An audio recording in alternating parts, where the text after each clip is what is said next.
Sami Salavaapulta morjensta. Toinen pyyntö oli tuolla videolla, mikä oltiin kommentoitu että näyttää kun tehdään ahvenraitoja. Ja nythän minä sitten teen videon niistä ja maalataan semmonen kulta-ahven. Helppo nopea maalata ja tässä kans kuulto keltainen tänne pohjalle, kylkiin, selkään ei tarvitse. Nuo.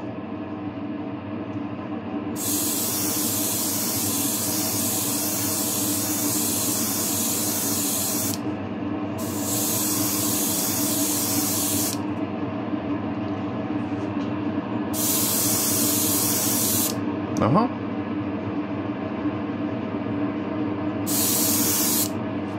No. Rupeaa vissiin jousi menemään klipsusta, kun ei meinaa pysyä kiinni. Noin. Sitten itse tykkään tässä vaiheessa tehdä siihen raidat. Putsaan tuon ruiskun tässä välissä. Noin. Sitten otan mustaa maalia.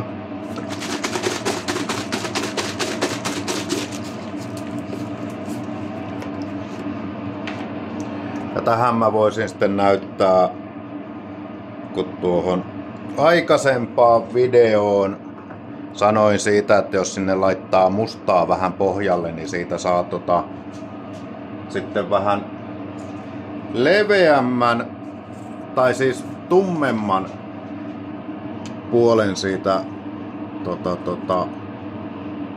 selästä. Ja itse käytän, tää on mylaria, niin tilannut näitä sapluunoja. Noin. Sinne vähän mustaa raitaa.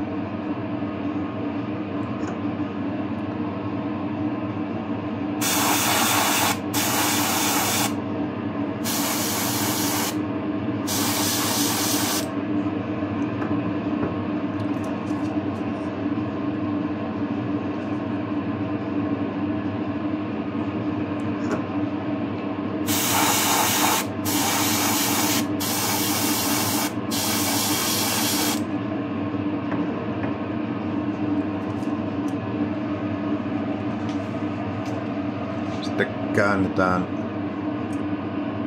vaaput toisinpäin.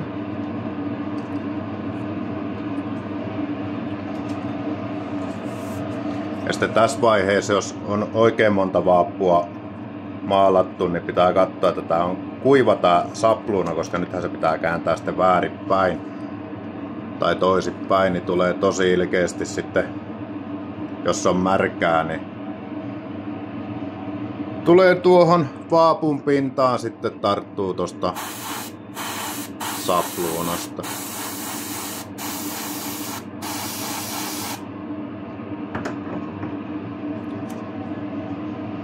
Ja näyttää olevan samalla kohtaa nuo raijatkin. Sen takia mä tykkään tehdä tommoset roikutusreijät ja tehdä näillä tikuilla, niin niiden pitäisi aina suurin piirtein osuu samalle kohdalle.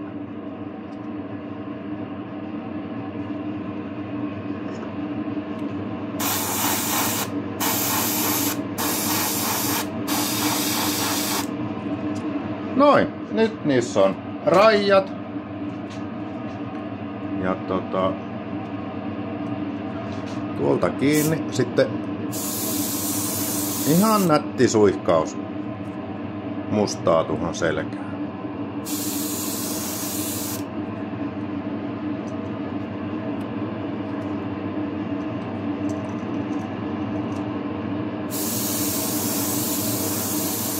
Noin. Sitten taas ruiskun putsaus.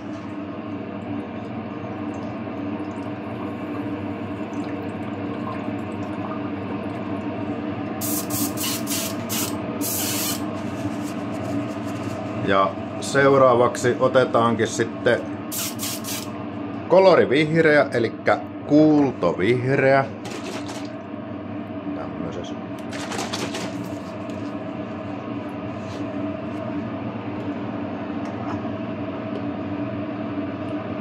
Ja monta kertaa sitten, jos tekee nuo aikaisessa vaiheessa nuo rajat, niin siitä näkee sitten periaatteessa tuon selän osan hyvin. Että miksei tää pysy tässä. Että mihin sen vihreä voi laittaa, mutta nyt mä tuohon mustaan päälle aloitan.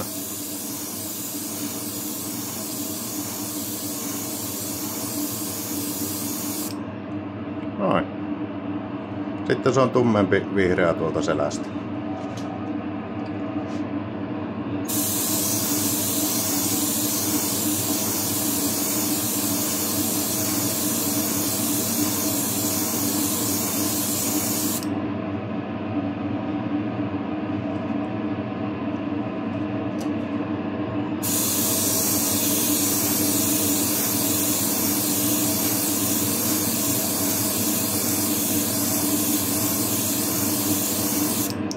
No. Sitten on taas ruiskun putsaus. Ja laitan tonne mahaan pohjalle fluorioranssia.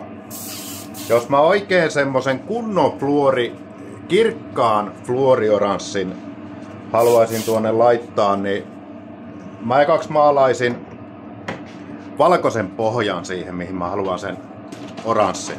Koska tuo hile on vähän jotenkin semmoista, että sitä pitää olla niin paljon, että se hile ei kuulla läpi sieltä. Ja tässä näköjään alkaa 10 minuutin aikaikkunakin tulla täyteen, niin ollaanpas nopeita. Tämmönen nätti pieni, ei mitenkään vahva oranssi, mutta niin, että se erottuu sieltä. En tiedä miten se erottuu tästä kameralta. Silmälle se näyttää paljon enemmän oranssisemmalta kuin mitä se, että kun mä katson puhelimesta.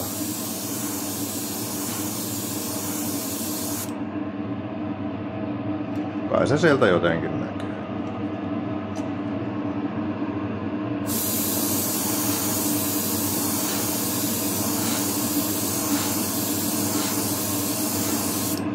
Noin, mutta tässä nyt on ahven ja missä käytetty sapluunoita, ja toki tommosen ahvenvärinkin voisi maalata niin, että maalaa tuolta yläkylkistä vaan tuolla vihreällä ja sitten vaan mustan selän. Tämä nyt halusin tehdä siitä tommosen, että se on vihreä selkä, mutta vähän tummempi tuolta yläpuolelta. Mutta minä laitan näistä kanssa kuvaa sitten, kun nämä on valmiita, ja minä taas kiitän kovasti, jos näistä jollekin on hyötyä. Toivon ainakin, että joku ottaa jotain koppia näistä. Joten ei muuta kuin kiitos ja näkemiin.